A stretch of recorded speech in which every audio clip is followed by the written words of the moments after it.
The Lord be with you. I'm Deacon Keith Fournier, and our first reading is from the book of Numbers. Yahweh spoke to Moses and said, "Speak to Aaron and his sons and say, this is how you must bless the Israelites. You will say, may Yahweh bless you and keep you. May Yahweh let his face shine on you and be gracious to you. May Yahweh show you his face and bring you peace.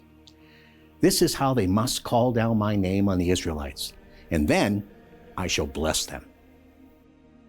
In our response, from Psalm 67.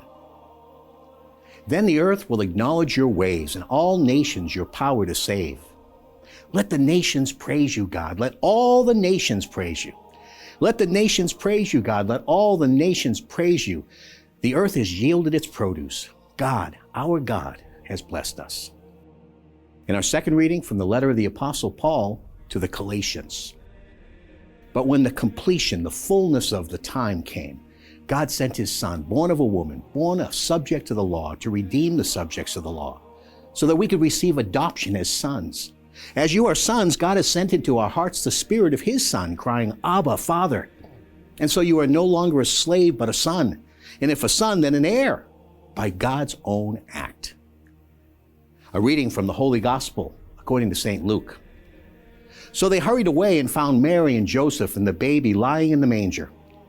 When they saw the child, they repeated what they had been told about him. And everyone who heard it was astonished at what the shepherds said to them.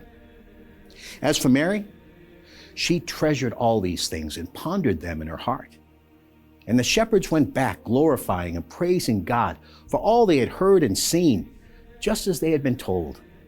When the 8th day came and the child was to be circumcised, they gave him the name Jesus, the name the angel had given him before his conception.